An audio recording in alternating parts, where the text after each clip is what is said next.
আজ থেকে শুরু হলো পাহাড়ি জনগোষ্ঠীর বর্ষ বিদায় এবং বর্ষবরণ উৎসব। এই উপলক্ষে পার্বত্যবাসীকে শুভেচ্ছা জানিয়েছেন প্রধানমন্ত্রী তারেক রহমান। এদিকে পার্বত্য বিভিন্ন সম্প্রদায়ের প্রধান এই সামাজিক উৎসব আয়োজন ঘিরে বেইলি রোড থেকে রমনা পার্ক এলাকা হয়ে ওঠে উৎসব মুখর। সকালে পার্বত্য চট্টগ্রাম কমপ্লেক্সে এই আয়োজনের উদ্বোধন করেন পার্বত্য চট্টগ্রাম বিষয়ক মন্ত্রী দীপেন দেওয়ান এবং প্রতিমন্ত্রী মীর মোহাম্মদ হেলাল উদ্দিন। এ সময় একটি শোভাযাত্রা বের করা হয় এবং রমনা পার্কের লেকের পানিতে ফুল ছড়িয়ে অনুষ্ঠান আয়োজনের সূচনা করা হয়। শাহেদ জাহিদের প্রতিবেদনে দেখুন বিস্তারিত। বিজু সাংরাই, বৈশু বিশু, চাংক্রান চাংলান 2026 এবং বর্ষবরণ 1433।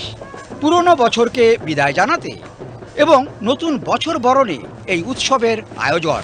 পার্বত্য চট্টগ্রামের পাহাড়ি আদিবাসীদের প্রধান সামাজিক এবং ঐতিহ্যবাহী উৎসব এগুলো। আর এই উপলক্ষে রাজধানীতে কয়েকদিন ধরেই উৎসবের আবহ, মেলা, সাংস্কৃতিক অনুষ্ঠান কত কি। বেইলি রোডে পার্বত্য চট্টগ্রাম কমপ্লেক্সে উৎসব ঘিরে সমাগম ঘটে নানা জাতিগোষ্ঠীর মানুষের।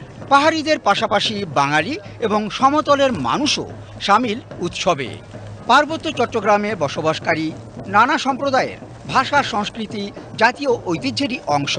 আর এই সত্য কিংবা বাস্তবতাকে এইবারের আয়োজনগুলোতে যেন জানান দেওয়া হচ্ছে জোরালোভাবেই। মন্ত্রী এবং প্রতিমন্ত্রীর ভাষ্যেও উচ্চারিত হলো সম্প্রীতি বজায় রাখা এবং ঐতিহ্য সমুন্নত রাখার প্রত্যয়। পার্বত্য 11টি জাতিসত্তার বসবাস এখানে স্ব নামে উচ্চারিত, যে যার উৎসব স্ব নামে হবে, সেখানে এই যাত্রা শুরু আর কি। সেটা হচ্ছে নতুন বাংলাদেশ একটা প্রত্যয়, সেটা আমাদের তারেক রহমানের দৃঢ় অঙ্গীকার।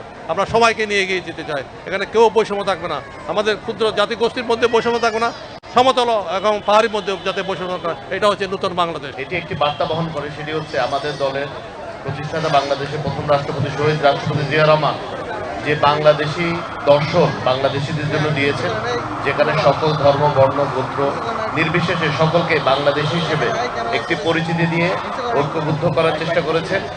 তারই ধারাবাহিকতায় আমাদের মাননীয় প্রধানমন্ত্রী, বাংলাদেশ জাতীয়তাবাদী দলের চেয়ারম্যান জনাব তারেক রহমান এমপি মহোদয় রংধনু জাতি গঠনের যে প্রত্যয় ব্যক্ত করেছেন, আজকের এই র্যালিতে আপনারা সেই রংধনু জাতিরই একটি প্রতিফলন দেখতে পাচ্ছেন। ইনশাআল্লাহ সকলকে সাথে নিয়ে তার সম্প্রীতি ও সৌহার্দ্য এবং উন্নতির পথেই বাংলাদেশ এগিয়ে যাবে। তাই তো উৎসবের মূল সুর হয়ে বেজে চলে শান্তি, মৈত্রী, সম্প্রীতির বাদ্য। দেশে বিভিন্ন জাতিসত্তার পরিচয় এবং স্বকীয়তার ঠিকঠাক মূল্যায়নের বাণী উচ্চারিত হলো পুরো আয়োজনে।